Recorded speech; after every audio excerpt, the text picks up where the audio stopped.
It's time for another episode of Hops and Hedges, where we talk about beer, landscaping, and everything in between. Season 1 is proudly sponsored by ext.tech, helping you grow and revolutionize your landscaping business. Now crack open a cold one, and let's dig in. There we go, and we are recording. With me today, George Uvari from Knowledge Tree Consulting out of Toronto. George, how are you? I'm great. Excellent. Thanks so much for coming on the show. I've been aware of you for years, back when you and Peter were Oriole. So for people who don't know you though, or Oriole or Knowledge Tree Consulting, why don't you give us a little bit of a lowdown of who you are and what you do? Sure. So Peter and I started the business 38 years ago, Oriole Landscaping, and we've been doing consulting for about 15 years, but we formalized that when I sort of retired from Oriole Landscaping. I still own it, but it worked without me. And then we formalized this consulting business, essentially to take what we've learned in our best practices and then help other businesses get to a higher level quicker. Yeah. So. Which is awesome. I know in the pre-interview questionnaire, you even mentioned like one of the things you wish you'd done earlier was more mentorship and business awareness and those types of skills. For sure. And what better way to do that as a consultant and a coach, to take the lessons that you've learned along the way and hopefully make somebody's learning less painful. Yeah. So the idea is to save mistakes before they happen. Right. So if I added up my mistakes, I bet you it cost me, it's in the millions. It's in the millions. Right. So it's, and you know, I could give specific examples of every single mistake that I made. It would be a long list. Right. And so, you know, it's funny, there's one small company that hired me right out of the gate before he even started. And it's a game changer because he's not making mistakes already. Mm-hmm. So just, there's things that you can do for people that will help them make more money. And then there's things you can do that are going to save them money.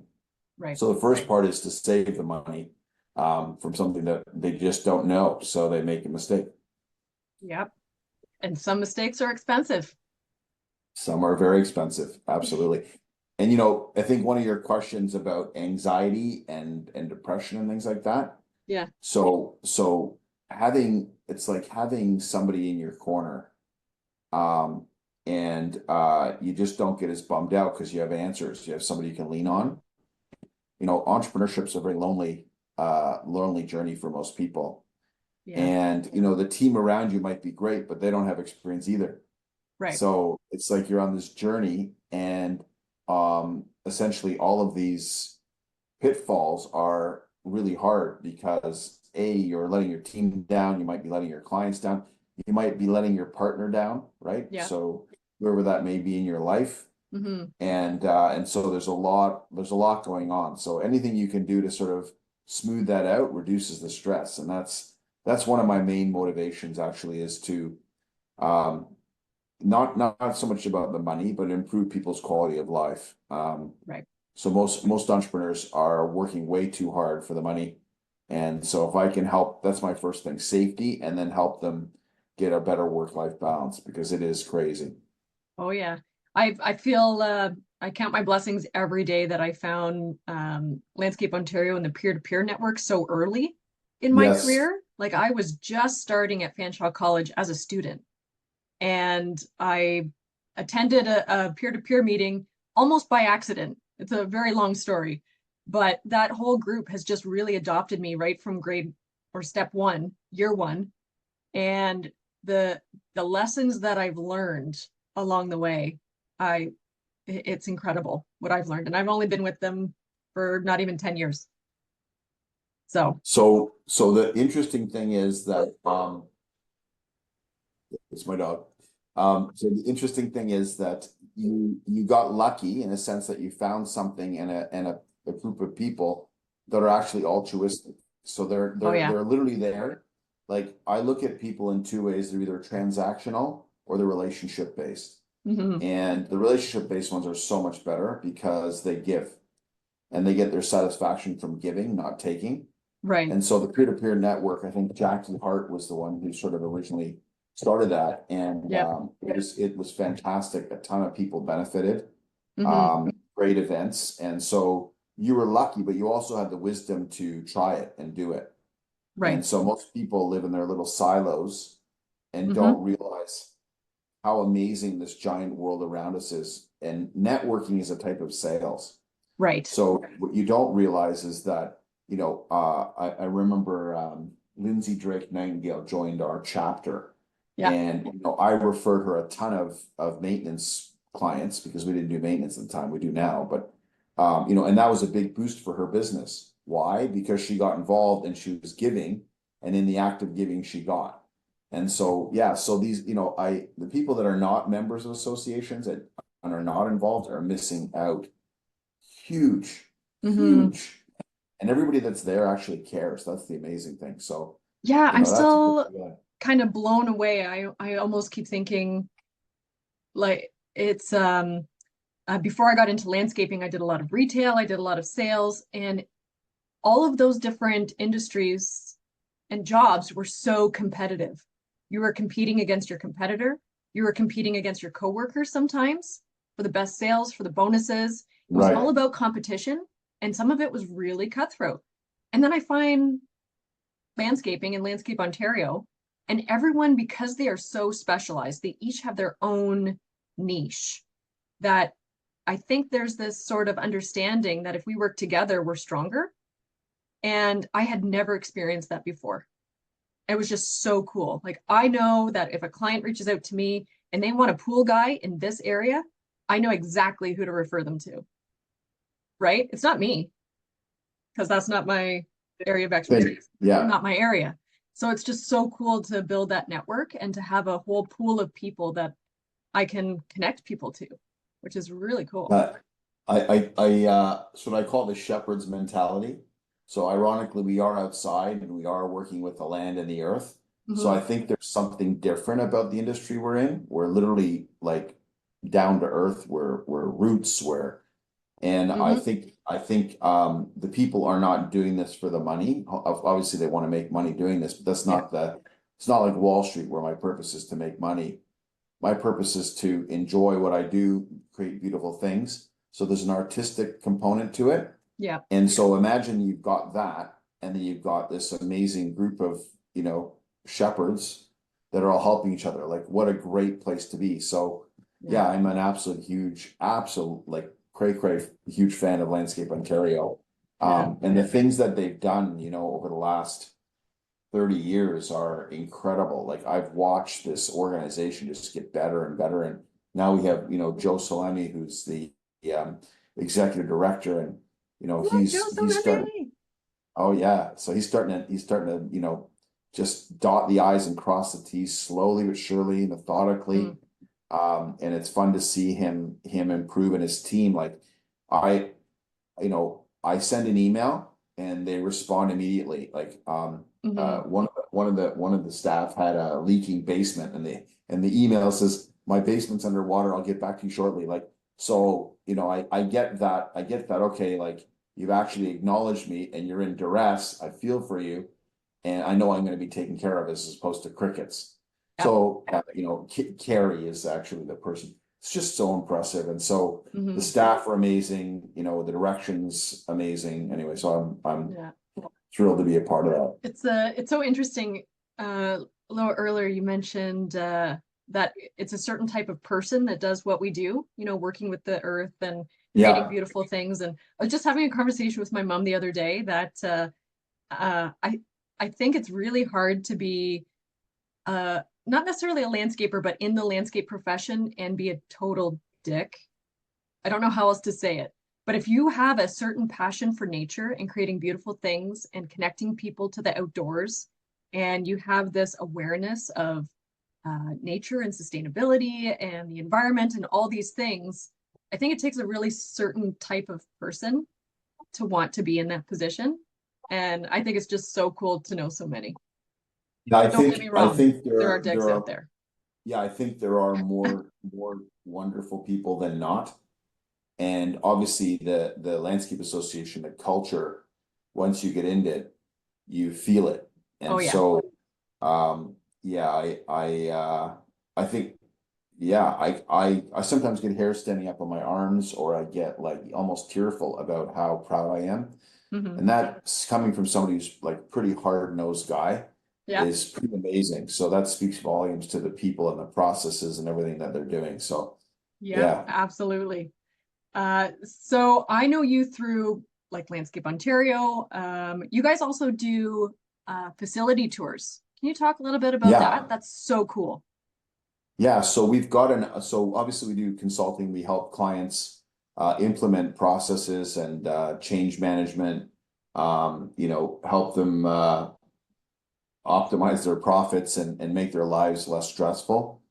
So what we're doing is we're actually finding some of our clients who have like best practices and then showcasing what and how they do it and how they got from where they were to where they're going. So for example, this August 15th, we're having an event at Earthscape. Yeah. So Sam started his business about 20 years ago. They're well over 8 figures in revenue. They have a Toronto operation and an operation out near the Kitchener-Guelph sort of area in Yeah. Ayr.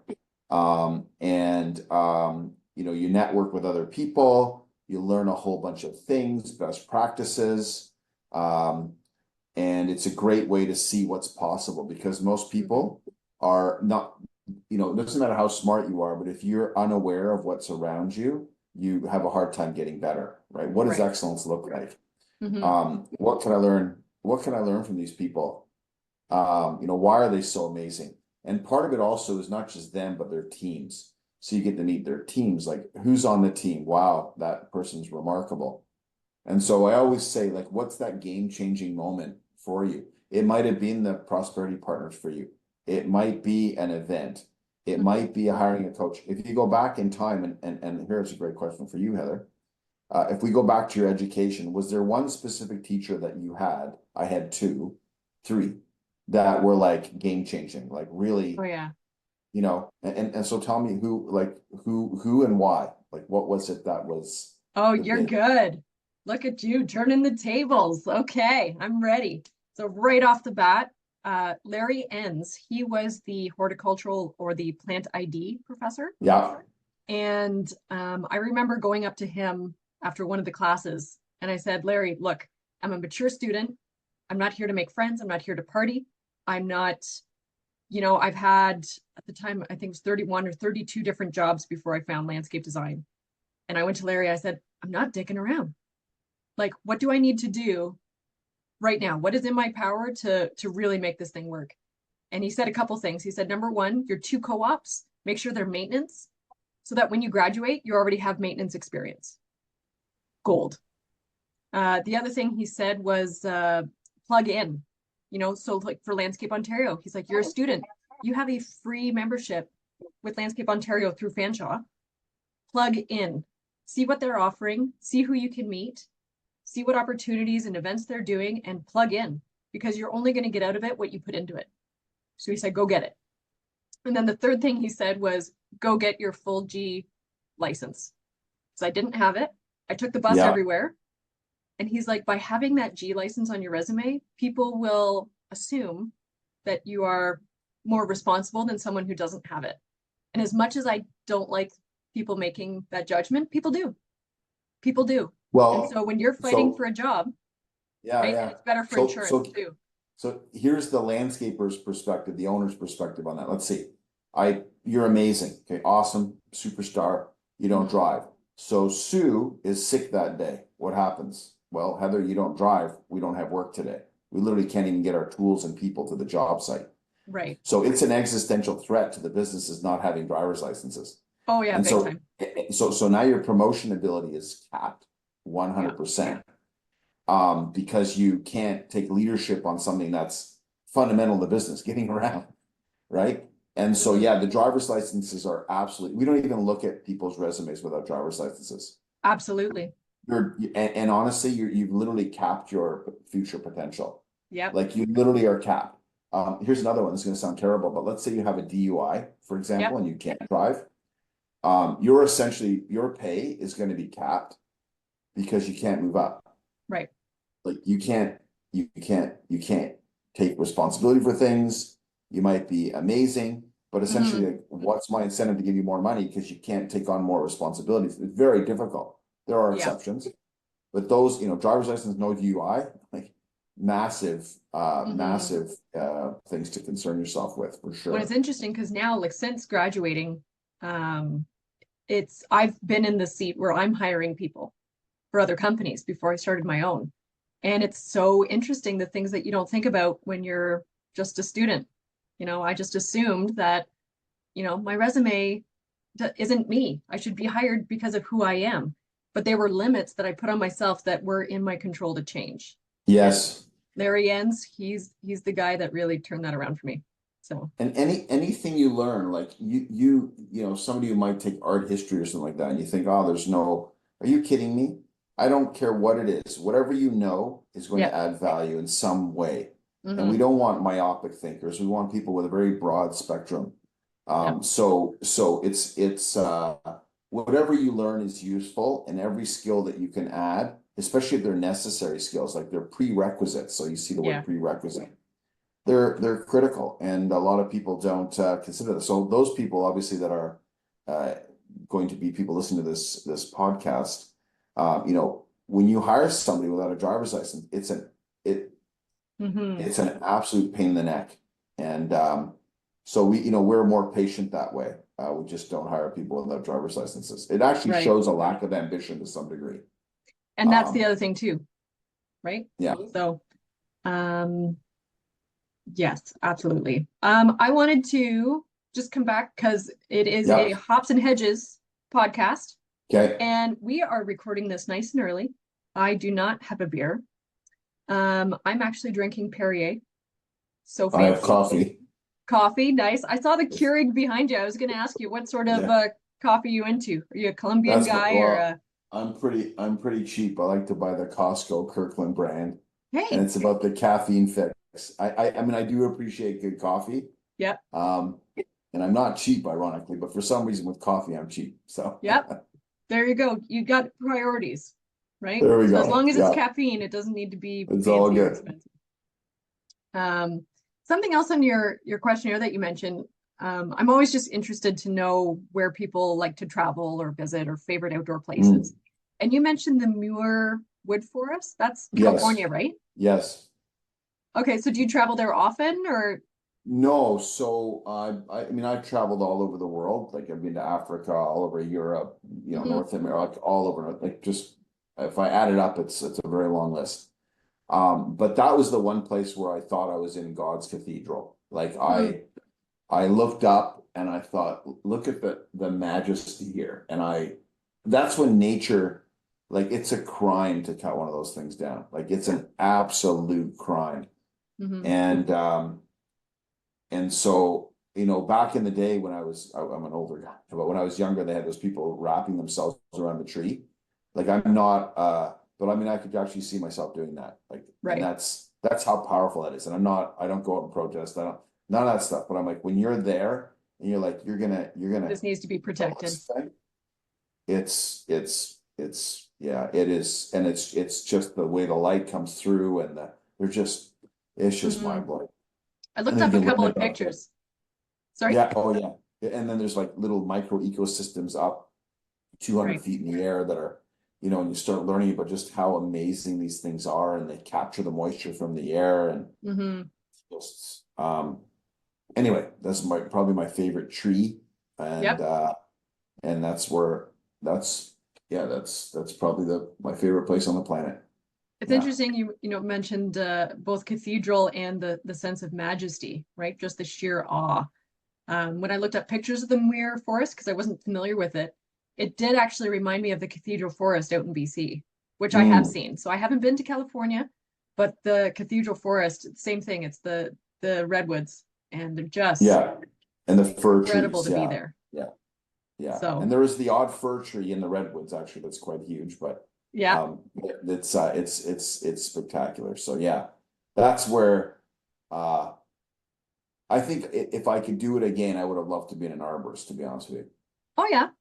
Yeah, I just love trees. More than anything else. That's what drives me. So very cool. I love there's a few people that and companies that I follow on Instagram where they build tree houses and netting. It's like Hmm. they knit or they tie Yeah, knots up in the canopy for adults to just hang out that's in the awesome. canopy. Like so cool. Have you ever done a tree top walk? Tree top walk? No, but we built tree houses for people, so we've done That was that. cool. Not, no, I've not done that. No, that would be kind of cool. You know, it's interesting though, like my whole life, I was what I call servant leader. So I served my clients, I served my employees, right? Yeah. And after 35 years, I found a way to stop being a servant leader because it was exhausting. Mhm. And so my joy, instead of giving people nice properties and look at this design, how awesome that is, my mind shifted to how can I help people? Right. And so my focus literally, it's bizarre. Other than an amazing tree somewhere or something, I'm not even gonna look at the landscape. Like if I go downtown I'm not even interested in the jobs we've done over the last 35 years, 38 years. No interest whatsoever. However, I'm interested in the human condition now. So it's a complete shift for me. That's so And when I cool. actually, when I stopped doing the landscaping, I took time off actually. Hmm. And I realized that I finally had time to think. And so I had this wonderful border collie, and we go everywhere off leash. She's just incredible. And I remember thinking, because I'm a member of a golf country club, and I used to play a lot of golf. And I remember thinking, you know what? That Mark Twain quote, "Golf is a good walk spoiled." I got it. I got it. Like I get to walk, I get to think, I get to sort of just be, exist. And I just go, go, go, go, go. And who am I serving? Like all Right. these wealthy people. And it's like where the creativity part, yes, but the helping people was, and yes, you help people, but Yeah. it's not the same thing as actually helping somebody through their business problems, Mhm. and getting them to wins and relief and solutions and resolutions, um, giving them tools that they can repeat. And it's just like, I don't need to worry about this anymore. It's going to run itself. That is hugely satisfying for me. So I needed the change. Yeah. One of your questions about mental health was, do you have depression or anxiety? And so, the truth of the matter is, yeah, I've had serious anxiety. I actually don't care about money. What I can't stand is suboptimal. So a suboptimal client experience for me is worse than losing money. Right. And so the nice thing is, imagine you put yourself in the caregiver's role, right? And you're now helping people, Right. whereas there's no anxiety. You feel for them, but you're not the one who everything's on. And you're there Yes. just to relieve pain. That's how the analogy of the ER doctor, we have a lot of clients. There are clients that are thriving. Obviously, we take them to another level, but most of the clients are not in a great place. And so my biggest joy is getting them to a place of peace and harmony, with themselves and their team. So it's way more than Hmm. just let's make some more money. Yeah, we want to do that, but really it's about like, how do I make your life better? Because at Right. the end of the day, we're not on the planet for very long, and Isn't that the all the truth? money in the world's not gonna help you have a peaceful life. So Yeah. It's interesting too, you saying how once you're serving people, so it's not so much servant leadership, but you're still serving and helping improving the lives of other people. I've very often compared myself or identified with Robin Williams and mhm. how he really set out to make everybody's life a little bit lighter, even though And he he was suffered. battling his own demons, right? And that's Yeah, on the mental health end too. So I'm diagnosed depression. There's social anxiety. I'm possibly on the autism spectrum. There's ADHD that we're in the process of diagnosing. Like it's just a whole slew of things, right? And that's just one story. That's just me. So if I can go through and I can make somebody else's story, progress, process a little bit later, a little bit more efficient, that's not a bad way to spend life. so Heather, you're an extrovert and you're well composed. Um, and people would look at you and say, wow, like she's got it together. And you do. However, there's some anxiety and some suffering, Oh and yeah. that's true of almost everybody. Yeah. And you can hide from it, or you can use your ego to to paint yourself in an anger sort of. I've had that where I was angry for a couple of years, and I was very successful. But I met this consultant, actually. This is an epiphany for me. Hmm. Jim Palouche, and he said, "What's it going to say in your epitaph?" He's an amazing Wow, man. right? He is. Yeah. And the other thing that he said was, and he quoted somebody, paraphrasing this, he quoted somebody else, was, "We hurt the people we love the most." So I'm like, wait a second here. Like, what am I doing? Like, what am I doing? This is mad. This is not me. I Hmm. don't want to be an angry person. I don't want to be ruthless. I want to be kind. Now, sometimes kind is putting the dog in his misery, so to speak, and I'm capable of it. But if I can avoid that, I will. Right. And it was like people change. Like people really do change. And I think my intellectual part of my mind has really started to develop because I'm not chasing things. I'm now pursuing my passion. Hmm. And so I love efficiency. I think one of the things I came across which is fun, which is um I call it administrative anxiety. And so that's what drives me the craziest is crazy bad administration. So I have to Hmm. do something twice, or I get stuck somewhere. I have to search all over the place. So what I do is I sequence things. And so most people, there's essentially four quadrants of conceptual, analytical, procedural, and storyteller. And I am high conceptual and I'm crazy procedural. So the best story I can tell you was the guy, well, I think the son of the guy who had founded IKEA worked in the warehouse. He couldn't find anything. He was dyslexic, I think. And so he ended up painting arrows on the floor in the warehouse so he could figure out where everything was. And ironically, you see that in IKEA. Maybe they're taking it away now, but what a difference to have a path. And it's Hmm. not that you're stupid. Yeah. It's just your brain works differently. So I'm like, there's got to be a lot of people like me that need a path, and I don't like chaos. I like order. I'm like off the charts on the orderly spectrum. Yep. But the goal is not to make it hard procedurals, to make it like super easy for people. Right. And that's one of my other passions is to create processes that are just repeatable and easy, and you want to do it. Yeah. In design, my favorite one, design analogy, you'll relate to this. You have a beautiful walkway that's a right angle, and you have a hedge, and everybody cuts across the corner and munches down the hedge, right? Well, you probably should leave an opening in the hedge, and you probably should have some hidden stepping stones or something through the grass because you know what's going to happen. Yeah. And you're fighting the natural drive of people to take the shorter path. Right. So it's not a shortcut; it's a shorter path. I don't Hmm. like shortcuts, but I certainly like optimized shorter paths.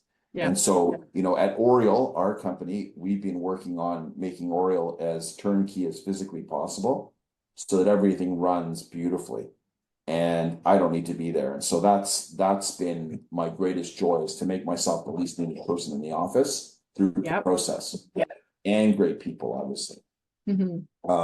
So yeah, so my drive is essentially efficiency. We actually have branded ourselves efficiency consultants, whether it's financial efficiency or operational HR, doesn't matter. It all comes down to how can I do this in less steps? So ironically, the word productivity is great, but working more is, I think, not the answer. It's working the right amount and being the most efficient. Because Yeah. then you have time for, health, family, work, friends, and altruism. And Hmm. most people try and do all of them and they kerfuffle it up. So, if you want to have some balance, not to say you shouldn't work harder, you don't put in the time, but the stress doesn't need to be there. And that's, I think, the secret. My dad always said, work smarter, not harder. That 100%. was always something that I've always thought about because I'm also, 140 pounds and I think I'm stronger and bigger than I am.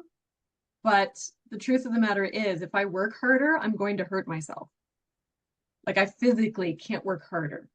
So I Well, there's do, also leveraging other people's talents, right? So yes, they may have bigger biceps. Well, why would you curl that when they can do it and they like it? You may not absolutely. even That's like it. the Maybe you like it, maybe you don't. That's the book, So Who Not How. yes, leveraged intelligence. That's what we call it. So we A want to very good leverage your one. intelligence. Yeah. So we've got about 9.5 minutes here left, but there was a couple other things that I wanted to ask you. Sure. So in the 38 years of Oriole, I mean, that is amazing. And you and Peter, you guys both do the facility tours, do you not? Yeah, yeah. You do them together. It's so cool. Sometimes we're not together at them. Sometimes I'm in a different location, depending on, Yep. what events. But yeah, sorry, go back to your question. Sorry. So just with 38 years at Oriole, I'm wondering about equipment. Is there a piece of equipment that you were like, this was a game changer for my business? Yeah, I think the number one thing is to have an unbelievable truck. Because it takes all your tools, all your people. So we spend our trucks are our cheapest trucks $150,000. Yeah. But we get our money back in productivity and efficiency, and we get our money back in terms of resale. So I'm never worried about what I pay for things. Yep. I'm worried about what I can sell it for and how useful it is. So I see people with pickup trucks and dump trailers. It's so inefficient. It's unbelievable. It's a half measure. Right. So I think that's the number one thing. And actually we have Atlas Polar is sponsoring our event, the roll-offs, where you can put the roll-off down on the ground and work at ground level. Again, you talked about leveraging technology or leveraging equipment to improve your productivity and your efficiency. Workers' comp, like if someone hurts themselves, you're paying for them to sit in the office and essentially shuffle papers that you probably should be worrying about something else. And why did that happen? Well, they blew their back out, or the thing fell on them, or so to me, that is the greatest game changer, is having the most amazing equipment, and investing in that, because equipment's way cheaper than people. I'll give you an example. Let's say I buy a $150,000 truck. It lasts me 10 years and I sell it for $70,000. Okay, now there's some interest along the way and whatever. Now, if I hire an employee for $100,000 a year and they work for me for 10 years and then they leave, I might have to pay $100,000 severance. So you tell me, which one's the better investment, the person or the equipment? And all we see is the price. Right. And so we do a lot of, we have some tools we've developed that actually tell you the math on what I should and shouldn't do and what my actual operating costs are. What terrifies people is cash flow. However, if you buy well, you're going to sell really well, really easily, and your depreciation will be low. So I look at cash flow and liquidity. So if I was in trouble, could I sell this thing easy? And if the answer is yes, go do it. Right. And but most people are stuck on a price. Oh my God, it's $150,000 or $200,000. I can't afford that. Well, if that's true, then you're right. And so you'll be stuck. And the size of your business is also a function of the size of your equipment. So you can have a much bigger business with bigger equipment. And here's another good one for you. Let's say you bought a 5.5-foot skid steer versus a 5-foot skid steer. Here's a question for you. How much more efficient is the 5.5-foot machine compared to the 5-foot? 20%, 50%, 100%? That's a good question. Right away, as a designer, my mind's going like, but what is the gate space? What's the width of the let's say machine? it fits in the gate. Let's say it fits in the gate. What do you think? I'm not even gonna guess. Okay. Well, it's 100% more efficient and it only costs 10,000 more. Yet a lot of people will sell it for the smaller machine. Right. And so what happens is you're essentially wasting time, struggling to dig, struggling to load. You can't carry as much, right? Everything's slowed down, and then your hours go up. So now your depreciation goes up. So you buy the 5-foot and I buy the 5, you save 10 grand. My hours are half yours, and the machine didn't even work very hard.